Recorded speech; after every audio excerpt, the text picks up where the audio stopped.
How many times have you found yourself thinking that your life seems to be going in circles? That no matter how hard you try, certain things always repeat? That there seems to be an invisible pattern pulling you back to the same places, the same pains, the same stories? Perhaps you started a new relationship, full of hope, but suddenly found yourself dealing with the same fear of abandonment you felt years ago. Or maybe you keep sabotaging yourself at work because a voice deep down whispers that you're not good enough. The same voice that accompanied you in school when they said you wouldn't get anywhere. Or perhaps you simply feel a weight in your chest, a sadness that appears out of nowhere. But if you look closely, it has the old scent of things that happened a long time ago. Carl Jung, one of the greatest names in psychology, realized something that changes everything. We, human beings, do not react to the present as it really is. Most of the time, we are reacting to echoes of the past, as if we lived wearing glasses whose lenses have been painted by our wounds, our traumas, the unresolved stories we carry within us. That's why sometimes a small criticism feels like a devastating attack. Or why a simple delay from someone awakens in you such a deep anguish that it seems disproportionate. Or why you feel afraid to try something new. It's not fear of the future, but fear of reliving the pains of the past. Unbeknownst to us, we project our old experiences onto the now. We see the present through cloudy lenses that distort everything. Jung called this projection. He said that what we cannot see or accept within ourselves, we end up seeing outside, in others, in situations, in the world. And this is how the past begins to dictate the future. Because if we cannot differentiate what is real from what is memory, we end up reacting to people, opportunities, challenges, as if they were the same old monsters that once hurt us. To protect ourselves from these old pains, we create masks. Masks that Jung called persona. They serve to hide what we believe to be weak, shameful, painful. But some masks come at a very high price. They can distance us from who we truly are. They keep us trapped, preventing us from living fully, loving freely, creating something new for our future. There is a way to break this cycle. It involves seeing, with courage, where the present ends, and where the echo of the past begins. Only then can you stop living under the dominion of old stories and finally start writing a future that is yours.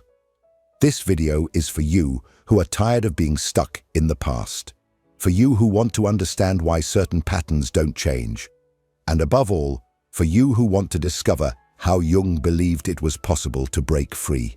I won't promise you magic, but I will show you paths. Why is it so hard to simply leave the past behind? It's a fair question. After all, we live in a society that constantly tells us, move on, don't look back, get over it. But if it were that simple, we wouldn't be trying to understand why, despite all efforts, certain wounds keep reopening and certain stories keep repeating. Carl Jung discovered something that profoundly changes the way we understand ourselves. The way we see the world is not objective, neutral, or clear. We never see things exactly as they are. We are always looking through lenses, psychic lenses, shaped by our experiences, our history, our fears, our victories, and above all, our pains. In his work, Psychological Types, Jung talks precisely about this. He explains that each person develops throughout life their own ways of perceiving and interacting with reality. Some of us tend to think, analyze, and seek logic above all. Others feel before anything else, guided by the heart and emotions. There are those who live with their senses focused on what is concrete, tangible, here and now. And there are those whose minds seem always occupied with what could be, with visions, possibilities, and intuitions. These ways of perceiving the world are what Jung calls basic psychological functions: thinking, feeling, sensing, and intuition. They are not just ways of being. They are, in fact, deep filters that determine what we see, what we ignore, what we value, and even what we fear. It is these functions that, combined with our tendency to look more outward, extroversion, or inward, introversion, create the lenses through which we interpret everything around us. And here lies the crucial point. These lenses are deeply colored by our past experiences. When we go through something traumatic, painful, or significant, that experience leaves a mark, a color, so to speak, that tints our lenses. Thus, without realizing it, we begin to project the past onto the present. The boss's criticism is not just about your work. It echoes the voices that once said you were worthless. The partner who pulls away is not just a busy person.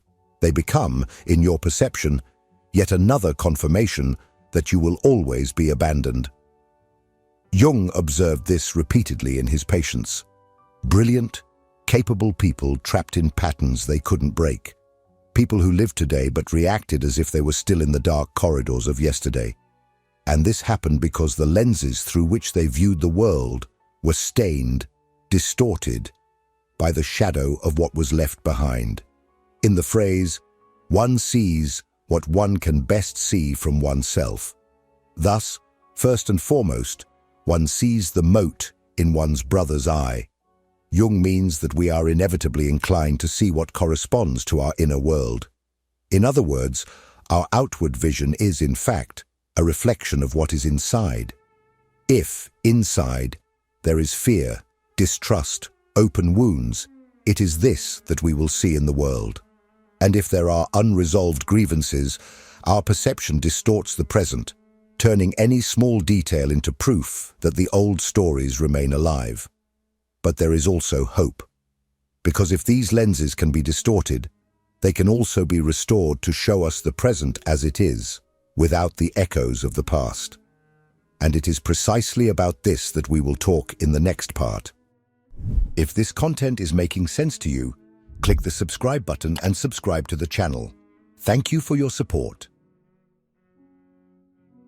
Now that you know you do not see the world in a neutral way, but through lenses shaped by your history, we need to talk about one of the most transformative and also one of the most challenging concepts in Jung's thought: projections. You may have heard this word before, but I want to invite you to look at it with new eyes. Because in Jungian psychology, projection is not just a technical detail.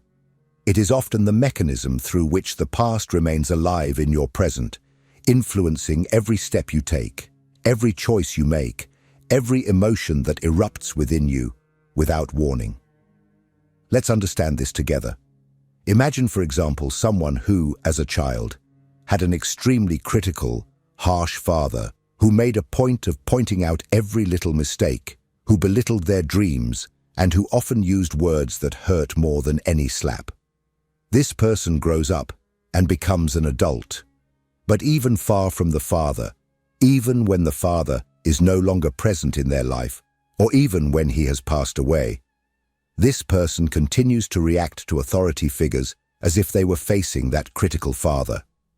A boss who corrects something at work awakens not only the reaction to the present criticism, but also the emotional weight accumulated from years of censure and humiliation.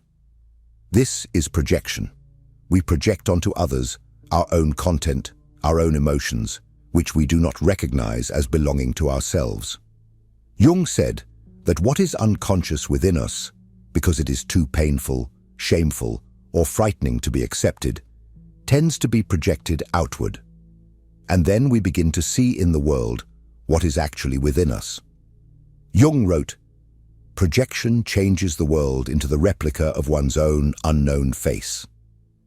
That is why, often, different people seem to become the same person in our lives.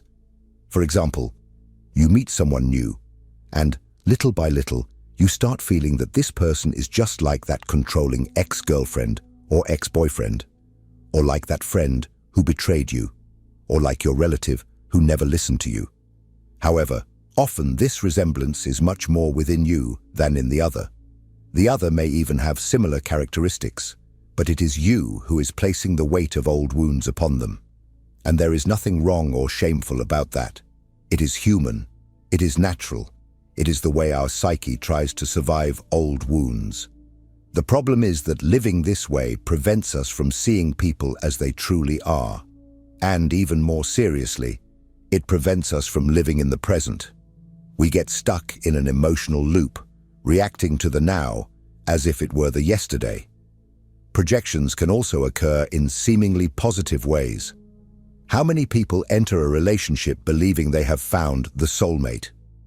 Often, they are projecting onto their partner the entire idea of perfect love, the image of the charming prince or the ideal woman. But as the relationship reveals reality, the image crumbles, and the frustration is devastating. Jung warned a lot about this, especially when he spoke of the anima and animus, the unconscious images of the feminine and masculine that each of us carries within. The most frightening, but also the most liberating realization, is that projection is not just something that happens to us, but something we do ourselves without realizing it. It is automatic. And that is why, until we recognize these projections, we will continue to react as if the present were just an endless continuation of the past. But there is a more subtle and equally powerful layer that keeps us tied to old stories. The masks we wear to try to avoid pain. Understanding their role is the next fundamental step in our journey. Jung defines the persona as the social mask we use to present ourselves to the world.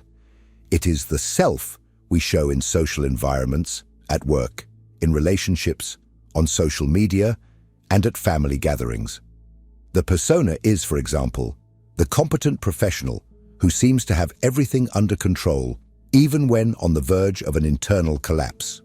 Or the always cheerful, funny person who makes everyone laugh, but who, when they get home, feels empty, exhausted, and often deeply sad. Jung said something profound. The persona is a kind of mask, designed on the one hand to make a definite impression upon others, and on the other, to conceal the true nature of the individual. In other words, the persona has a dual function. It exists so that we can function in society, so that we are accepted, understood, so that we can play necessary roles as a son, daughter, friend, boss, professional, partner. Without a persona, we would live exposed, vulnerable, like open wounds. We would not be able to adapt to group life. We would not know how to set boundaries or protect ourselves. But there is a danger, a silent, almost invisible, but devastating danger. When we start to identify too much with this mask, when we confuse who we are with the persona we use for the world, we distance ourselves from ourselves. We stop living authentically. We begin to stage our lives. We become characters in our own story, prisoners of the role we once chose, or that was imposed on us. Think of a person who, since childhood, learned that they would only receive love if they were strong and independent. They build a persona of self-sufficiency.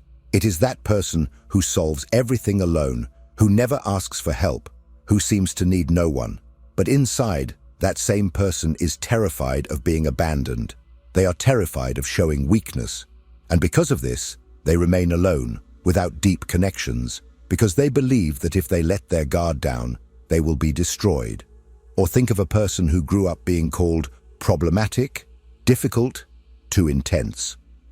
To survive, they create the persona of the nice person, who pleases everyone, who never says no, who swallows their own tears to avoid conflicts. But behind this mask, there is accumulated anger, suffocated sadness, a desire to scream. This persona protected them in childhood, but in adulthood, it turns them into a ticking time bomb ready to explode, or into a person completely disconnected from their own desires. The persona starts as protection, but it transforms into a prison. And this prison has invisible bars made of fear, fear of rejection, fear of judgment, fear of discovering who we really are, and who we might lose if we show our true face. And mind you, the persona is not something we can simply throw away. Jung did not believe that the solution was to live without a mask. It would be impossible, and even dangerous. The issue is not to destroy the persona, but to become aware that it is just a part of us, not the whole. We need to know when we are speaking, feeling, choosing through the persona, and when we are acting from our deepest, truest self. When we live only through the persona, we become predictable. Our reactions are automatic. We live trapped in the same patterns. There is no real freedom. We are, as Jung said, living scripts written by the past. And as long as we remain identified with these masks, we will always be trapped in the roles that our past forced us to assume to survive. The good news is that there is a way that necessarily involves recognizing the projections we make and the masks we wear. Because, as Jung believed, only when we look at these unconscious mechanisms can we begin to live the present with authenticity and build a future different from our past. For Jung, liberation does not come from trying to forget the past, but from recognizing with courage when we are reacting to the present as if it were the past. It is about this liberation that we will talk in the next part. For Jung, true freedom does not arise from the simple act of leaving the past behind. It is not just about turning the page, ignoring the pain, or repeating motivational phrases to oneself. On the contrary, Jung believed that the only way to free ourselves from the past is to look directly at it. But it is not just any look. It is not enough to recall painful events or talk about them endlessly. Something much deeper is required, recognizing when we are reacting to the present as if it were the past. This, for Jung, was the great key to liberation. Take, for example, someone who constantly sabotages themselves professionally. Whenever they receive an opportunity, an internal voice arises saying they are not good enough. This person may even know intellectually that they had critical parents or teachers who belittled them. They may have even done therapy, telling their story 1,000 times. But if they cannot perceive, at the exact moment they are living in the present, that this internal voice is not about the now, but about the past, they will remain trapped in the same pattern. It is at this point that the concept of awareness comes in. Jung saw the psyche as a self-organizing system. The unconscious is not there just to sabotage us. It wants to balance us, to heal us. However, as long as we do not bring certain contents to consciousness, they continue to act in the shadows. They keep making us react to life as if we were still that wounded child, or that humiliated young person, or that betrayed individual. Freedom for Jung arises when we can perceive, at the moment something happens, that the intensity of our reaction is greater than the fact justifies. It is when we can stop and ask, what I am feeling now is about this situation, or about something much older. It is when we can see that we are projecting something of ours onto the other, and not just seeing reality as it is. And do not be mistaken, this is not easy. It is painful because it requires looking at parts of ourselves that we would prefer to ignore. It requires recognizing that many times we are stuck in old scripts, that we have become predictable, that we are repeating patterns that no longer serve us. But it is precisely there that the chance to change lies. When we have this clarity, we open a small space between the stimulus and the reaction. And it is in this space that freedom is born. Because, as Jung said, we cannot change anything unless we accept it. Condemnation does not liberate, it oppresses. Pretending that everything is fine, trying to think positive without looking at the wounds, only increases the power of the unconscious. When we stop pushing our pains into the unconscious, we cease to live under the tyranny of the ghosts of the past. And, make no mistake, this freedom is not magical. It does not happen overnight. It is a process, a path that needs to be walked step by step. But every time you manage to recognize that you are reacting to the past and not to the present, you take an immense step toward authenticity, lightness, and the possibility of building something new. And it is precisely about practical paths in this direction that we will talk about in the next part. If what you're hearing resonates with you, you'll find real value in my ebooks. Beyond the Shadow breaks down Jung's core ideas, while Dialogues with the Unconscious gives you a 30-day path to apply them in your life. Both are linked in the pinned comment. Jung said that intellectual knowledge is not enough. It is necessary to act, feel, experience. So I want to share with you some practical paths that can serve as first steps on this journey of liberation. 1. Cultivate self-observation without judgment. Observe yourself with curiosity, almost scientifically, without criticism or judgment. Ask yourself several times a day, what am I feeling right now? What is really bothering me in this situation? Does this emotion I feel seem bigger than the fact itself would justify? Is there something about this person or this situation that reminds me of someone or something from my past? If the answer is yes, if you notice that you are reacting disproportionately, this is a valuable sign that there may be a projection happening. This is where the work of differentiating what is present and what is past begins. 2. Keep a reflective journal. Jung believed that writing helps to give shape to what is unconscious. A journal does not need to be a novel. It is enough, for example, to write at the end of the day, in which moments did I feel most shaken today? Were there situations that triggered strong reactions in me? Who or what does this remind me of from my past? The simple act of writing begins to illuminate patterns. Many people, when rereading their notes after a few days, notice connections they had not seen before. 3. Pay attention to your personas. Start identifying the masks you wear. Ask yourself, what image am I trying to project to others right now? Who would I be if I weren't trying to please, seem strong, seem cheerful, seem in control?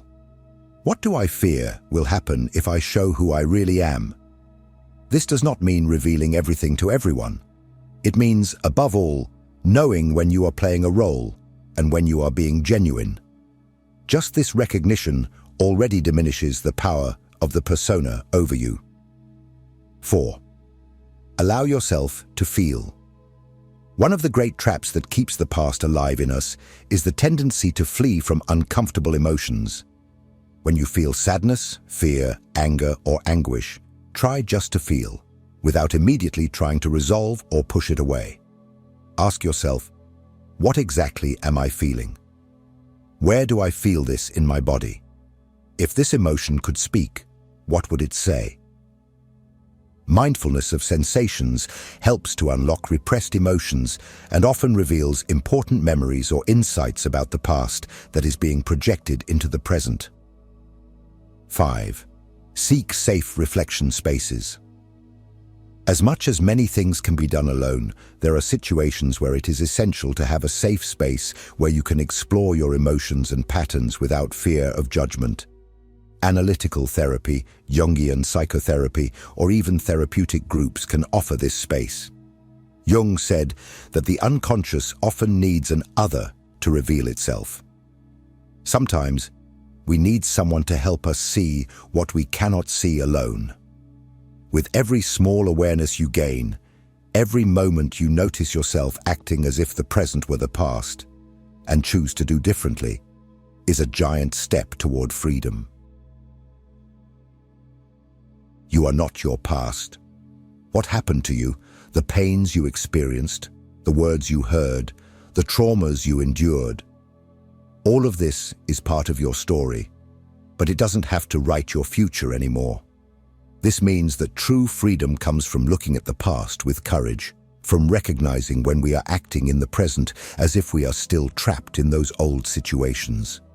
It comes from realizing that often the one talking to our boss, our partner, our friend, is not the adult we are today, but the wounded child, the frightened teenager, the frustrated young person who still lives inside us.